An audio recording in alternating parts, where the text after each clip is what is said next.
அனைவருக்கும் வணக்கம். சிலம்பத்தில் நம்ம முதலாவதாக கற்றுக்கிட வேண்டிய முக்கியமான விஷயம் என்னென்னா காலடி முறைகள். கால்களை எடுத்து வைக்கக்கூடிய அந்த அடிமுறைகள், பாவலான்னு சொல்லுவாங்க. இந்த முறைகள் தான் மிக முக்கியமான முறைகள். இதை வச்சு தான் அடுத்து நம்ம கம்பை கையில் ஏந்தி சுழற்றுவதோ இல்லை தாக்குவதற்கோ தடுத்தலுக்கோ கால்களை எடுத்து வைக்கும் அந்த கால்மான முறைகள் தான் மிக முக்கியமான முறைகள். இதில் முதல்ல நம்ம தெரிஞ்சுக்க வேண்டிய முக்கியமான ஒரு கால்பாடம் என்னென்னா ஓரடி கால்பாட முறை. ஒரு அடி எடுத்து வைக்கிறதுக்கு உண்டான கால்பாட முறையை நம்ம இப்போ பார்க்க போகிறோம். இந்த கால்பாட முறைக்கு நம்ம 1 2 3 4 5 6 7 8 9 10 அப்படிங்கிற நம்பர்ஸ் ஒரு நேர் கோடில் போட்டுருவோம். இந்த கால்பாட முறையை நம்ம இப்போ எப்படி செய்கிறதுன்னு பார்ப்போம். இந்த 1வது நம்பரில் நம்மளோட வலது காலை எடுத்து வச்சுக்கிறோம்.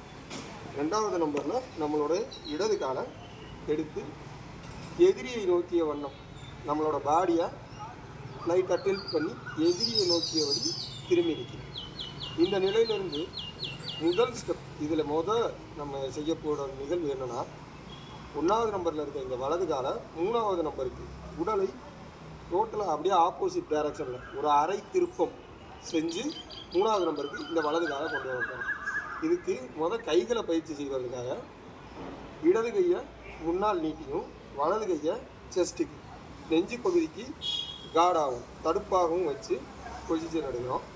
இப்போ ஸ்டெப் 1 செய்யும்போது இந்த வலது காலை இங்கிருந்து எடுத்து இந்த 3வது நம்பருக்கு கொண்டு வரோம். கொண்டு வரும்போது இந்த கையோட இயக்கம் எப்படி இருக்கணும்னா, இங்கே இருந்து இந்த கால் திரும்பும் நேரத்தில் இந்த இடது கையை செஸ்ட்டுக்கு காப்பாகவும் வலது கையை முன்னாலேயும் நீட்டும்.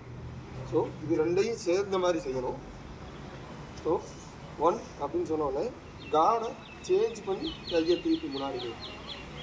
ஸ்டெப் 2ல் இடது காலை 2வது நம்பர்லேருந்து 4வது நம்பருக்கு கொண்டு வர போகிறோம்.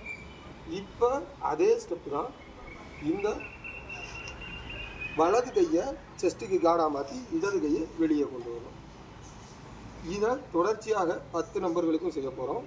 So 1 2 1 2 1 and 2.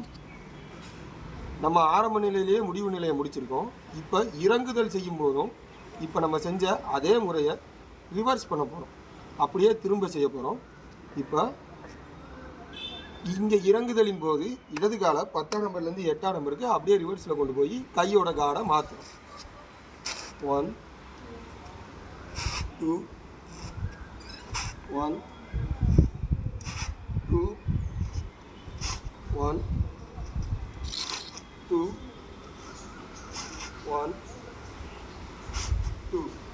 திருப்பி ஆரம்ப நிலையில் நம்ம நின்று. இதுதான் ஓரடி கால் பாடத்துக்கு உண்டான ஏறுதல் முறையும் இறங்குதல் முறையும். இதை பயிற்சி செய்ய ஈரடி கால் பாடத்துக்கு உண்டான கால் பாவலா முறைகளை அடுத்ததாக நம்ம பார்ப்போம். நன்றி.